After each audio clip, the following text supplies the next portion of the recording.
Good morning, and welcome to this morning's reflection. Today we begin a new day and a new week together. As you look back over the last week, what stands out for you? Was there something that happened last week that made a profound impact on you?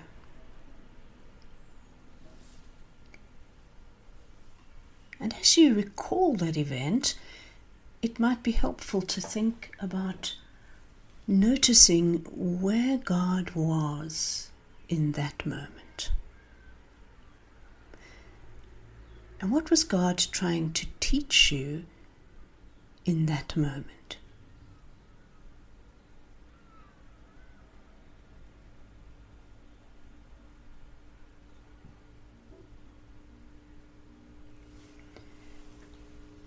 Let me share with you an example in my own life.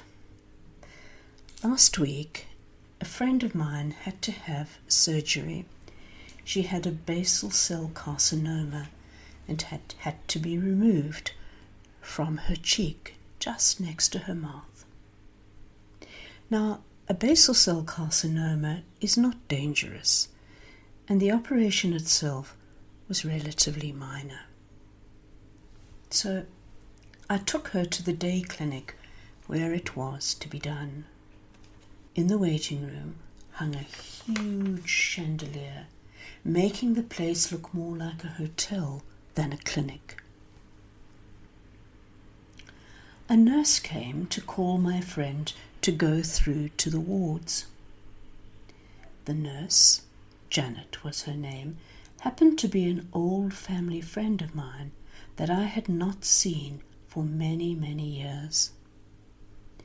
Her gentle manner and evident faith made the introduction to the hospital feel safe, warm, and welcoming. Here I could feel God at work in this warm, welcoming presence. A reassuring presence, a loving presence. Once all the admin was done and everything signed that had to be signed, a cheerful aide came up to take my friend's lunch order. Now, because she hadn't eaten since 6 a.m.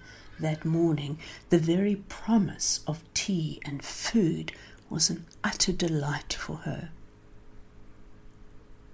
And again, there was this light touch in what could have been a much more daunting space.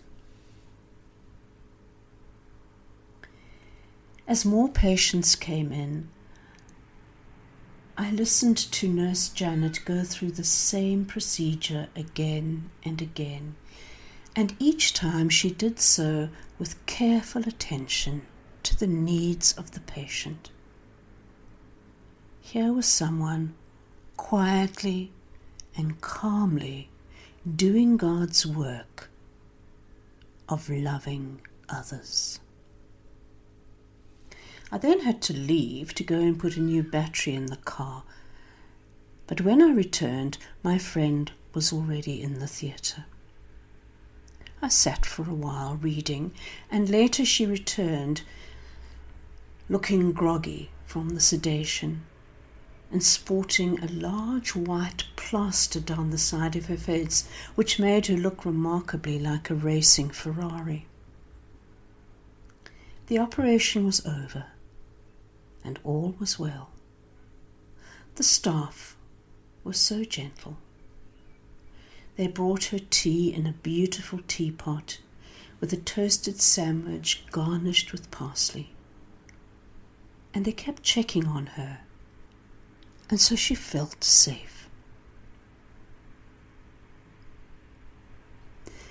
I wonder what it is that I can learn from this.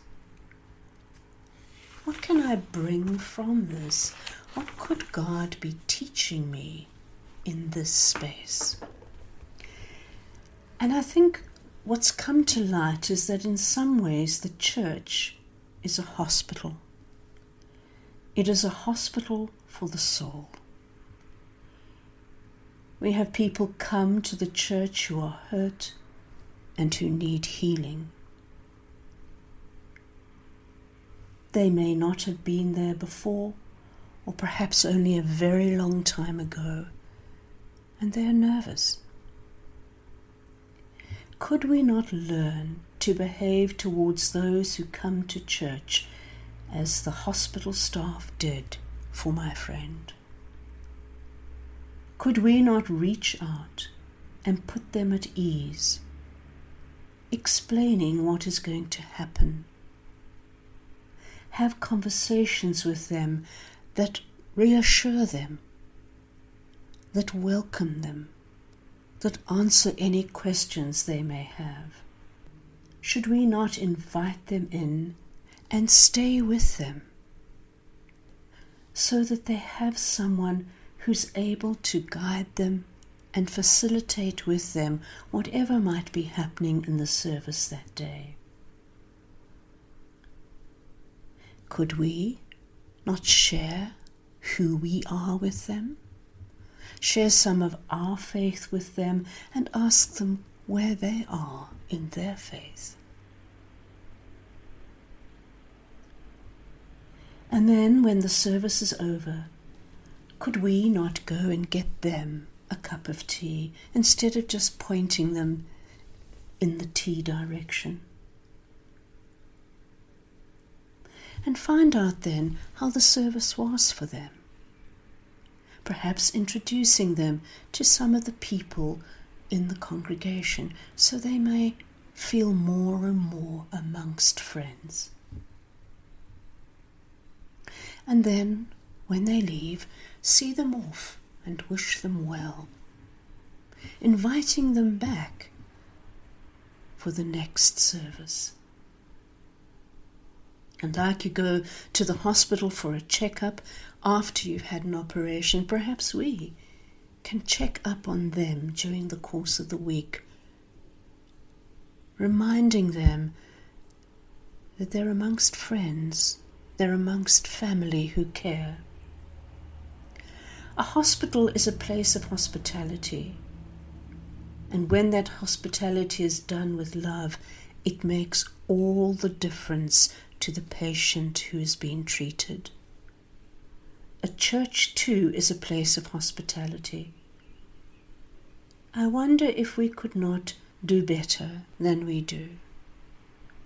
If we could not truly aim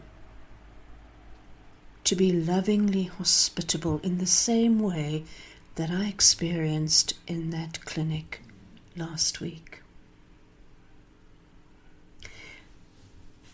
And so for me, the experience in the clinic last week was a place where I saw God at work, and it was a teaching for me about what it truly means to be hospitable.